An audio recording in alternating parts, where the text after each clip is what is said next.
Assalamualaikum warahmatullahi wabarakatuh. Perkenalkan, saya Eka Yuliani Sandra. Di sini saya akan memaparkan diskusi 5 pada mata kuliah Studi Komparatif Pendidikan Dasar di berbagai negara. Yang pertama, menyikapi fenomena ChatGPT dalam pembelajaran di sekolah dasar.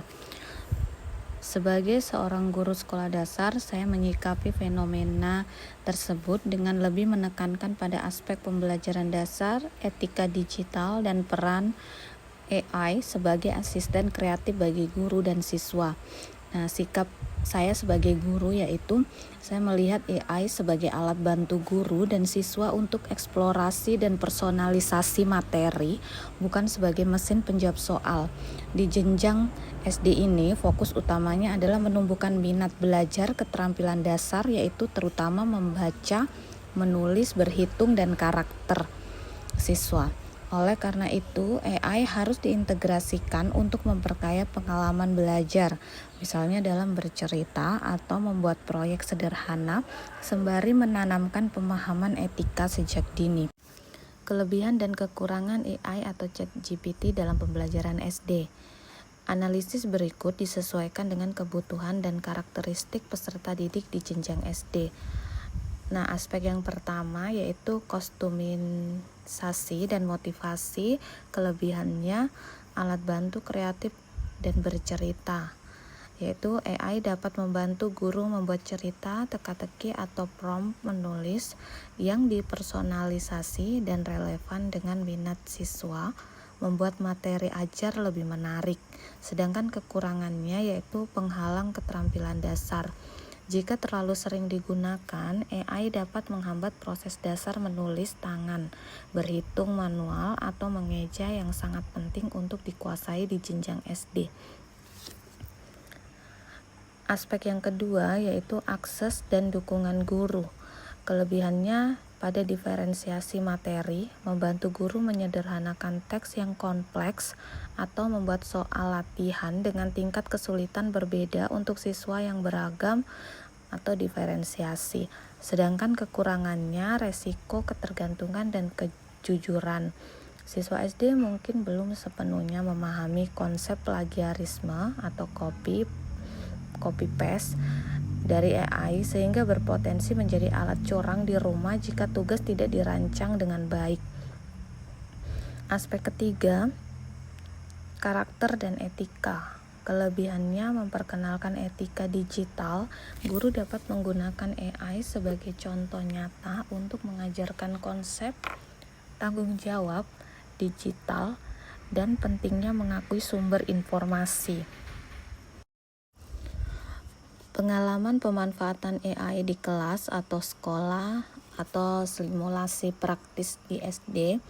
Jadi yang pertama, membantu ide proyek dan role play. Saya meminta ChatGPT atau alat AI serupa untuk menghasilkan skenario role play sederhana tentang materi sejarah lokal atau sains, misalnya peran tumbuhan dan hewan. Ini memberikan ide cepat dan bervariasi untuk kegiatan kelompok. Yang kedua, membuat bahan bacaan berjenjang. Saya menggunakan AI untuk menulis ulang atau menyederhanakan sebuah cerita rakyat atau artikel berita pendek ke dalam 3 tingkat kerumitan bahasa yang berbeda sesuai dengan kemampuan membaca siswa di kelas saya atau diferensiasi. Ketiga, memperkenalkan konsep input dan output. Saya mengajak siswa berinteraksi langsung dengan AI, misalnya melalui aplikasi AI yang sesuai usia, dan meminta mereka memberi perintah yang jelas atau prompt, lalu menganalisis hasilnya. Ini menjadi cara yang sangat praktis untuk mengajarkan cara berpikir logis dan berkomunikasi secara efektif. Soal kedua, pendapat mengenai video A Die Made of Glass 2. Video A Die Made of Glass 2 adalah visi teknologi yang terintegrasi penuh. Bagi guru SD, ini adalah gambaran yang menantang namun inspiratif mengenai lingkungan belajar masa depan. Yang pertama, teknologi yang telah ditemui dan dimanfaatkan. Meskipun video terlihat futuristik, beberapa konsep teknologinya sudah ada di kelas SD, meskipun dalam bentuk yang lebih sederhana. Yang pertama yaitu papan tulis interaktif. Mirip dengan dinding kaca interaktif di video, papan ini memungkinkan guru menampilkan materi visual video dan membuat anotasi secara langsung. Kedua, tablet dan laptop. Mirip dengan perangkat kaca yang dibawa-bawa, tablet kini digunakan untuk mengakses buku digital, aplikasi edukasi, dan proyek video atau foto sederhana. Ketiga, video pembelajaran dan virtual field trip. Sama seperti video komunikasi di kelas dalam film, guru SD sudah menggunakan YouTube atau platform edukasi untuk membawa siswa berkunjung ke tempat-tempat yang tidak bisa mereka kunjungi secara fisik. Keempat, smart home dan IoT sederhana. Beberapa konsep smart home seperti sensor suhu atau lampu pintar dapat digunakan guru SD sebagai bahan diskusi untuk mata pelajaran sains tentang otomatisasi dan energi. Berikutnya, persiapan sebagai pendidik SD menghadapi kemajuan teknologi. Nah, persiapan saya harus berfokus pada pembangunan fondasi yang kuat bagi siswa untuk menjadi pembelajar seumur hidup yang cakap teknologi dan berkarakter. Nah, yang pertama, penguatan literasi digital sejak dini. Mengajarkan cara mencari informasi yang kredibel atau verifikasi sumber dan berinteraksi secara aman di dunia digital atau keselamatan online. Mengintegrasikan pelajaran coding dan dasar robotika sederhana untuk menumbuhkan pemikiran computational thinking. Yang kedua, menjaga keseimbangan digital dan hands-on, memastikan bahwa pengajaran tidak hanya di depan layar.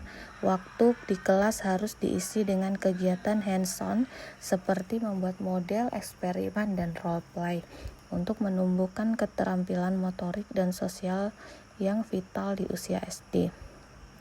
Memanfaatkan teknologi sebagai alat, bukan sebagai tujuan pembelajaran. Yang ketiga, mengembangkan kompetensi non-kognitif, fokus pada penguatan kecerdasan emosional, kerjasama, dan empati. Semakin canggih teknologi, semakin berharga keterampilan sosial dan manusiawi yang tidak bisa dikodekan oleh mesin, seperti yang disinggung dalam konteks modul MPDR 5302 dengan pentingnya pengembangan profesionalitas guru.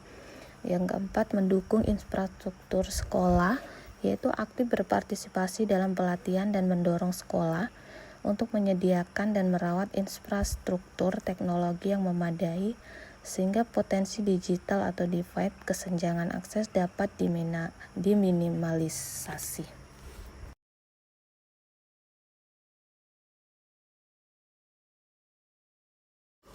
Demikian jawaban saya pada diskusi 5, kurang lebihnya saya mohon maaf. Terima kasih atas perhatiannya. Wassalamualaikum warahmatullahi wabarakatuh.